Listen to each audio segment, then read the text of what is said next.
दर्शन है। संविधान में निहित न्याय, स्वतंत्रता, समानता, बंधुत्व, धर्मनिरपेक्षता जैसे मूल्य मानवीय गरिमा तथा भारतीय समाज की नैतिक चेतना को दिशा प्रदान करते हैं। इन्हीं संवैधानिक मूल्यों की सशक्त साहित्यिक अभिव्यक्ति दुष्यंत कुमार की गजलों में स्पष्ट रूप से दिखाई। संविधान के मूल उद्देश्य सामाजिक, आर्थिक और राजनीतिक न्याय का साहित्यिक प्रतिरूप प्रतीत होती है। उन्होंने अपनी गजलों के माध्यम से लोकतांत्रिक व्यवस्था की विसंगतियां, सत्ता की निरंकुशता तथा आम नागरिक के संघर्ष को मुखर स्वर प्रदान किया है। वे लिखते हैं, सामान कुछ नहीं है, फटे हाल है, मगर झोले में उसके पास कोई संविधान है। प्रस्तुत शोध पत्र का उद्देश्य ये है कि संविधान और दुष्यंत कुमार की गजलों के मध्य विद्यमान वैचारिक साम्य का विश्लेषण करना। धन्यवाद। विषय प्रस्तुत करने जा रहे हैं नितिन गायकवाड़। माननीय मंच,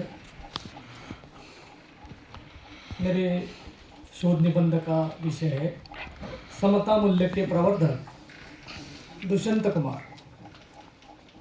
समता मूल्य के प्रवर्धक दुष्यंत कुमार, डॉक्टर कीर्तिलाल लोनारे। धन्यवाद। दुष्यंत कुमार हिंदी के जनकवि थे।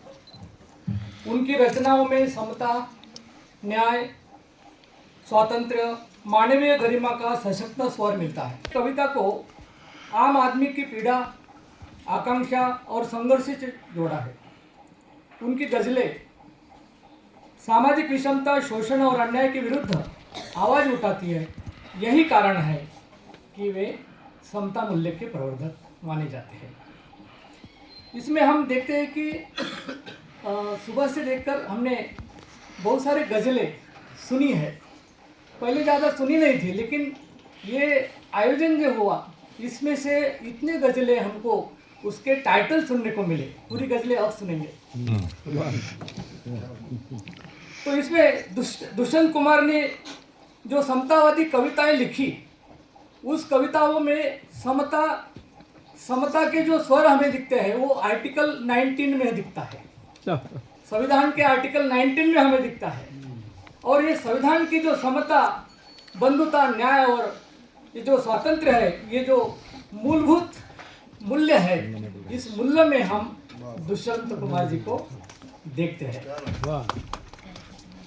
हमें याद आता है कि तथागत बुद्ध ने सर्वप्रथम समतावाद प्रस्तावित। समतावाद के जो सूत्र है, हमें यह दिखता है कि उनकी कविता में यह दिखता है, उनकी गजल में हमें यह दिखता है कि सिर्फ हंगामा खड़ा करना, ये सब लोगों ने बोला, फिर भी बोलना पड़ता है।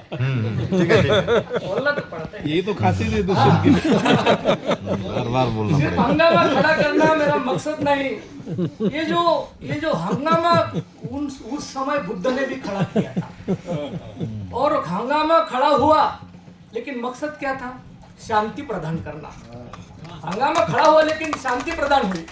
और इसलिए शैक्षणिक दृष्टि से हम इसको देखते हैं कि दुष्यंत कुमार की ये जो गजल है, यह करुणा, दया, शांति और समता प्रस्तापित करने वाली हमें दिखाई देती है।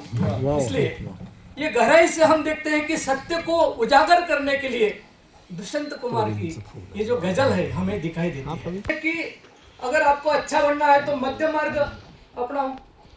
समा दिट्ठी, समा वाचा, समा संकल्प, समा 8 है। तो ये जो 8 अंग जो होते हैं, तो 8 अंगों का थोड़ा थोड़ा जो जूस है वो उनकी गजलों में हमें दिखाई देता है। वाह वाह, जूस हमें दिखाई देता है। और ये जो बातें हैं, बुद्ध कहते हैं कि प्रज्ञा के सिवा होता नहीं कुछ। हम कितना भी विद्वान बने, प्रज्ञा हमें आना चाहिए। और प्रज्ञावंत होने के लिए गजल की भी जानकारी होना बड़ी जरूरत होती है। रंगनाथ तिवारी के चेहरे दिख रहे हैं। दुख, पीड़ा, बुद्ध ने क्या कहा था? जाति भी दुखा, जरा भी दुखा, मरण भी दुखा। दुख का कारण भी बताया था, दुख का निरोध भी बताया था, और अष्टांगिक मार्ग यानी कि दुख निरोध गामिनी पटिपदा भी बताया था, मार्ग भी बताया था। हमें दुष्यंत कुमार जी की गजलों में, कविताओं में और उनके लेखन में ये हमें दिखाई देता है। धन्यवाद। धन्यवाद सर।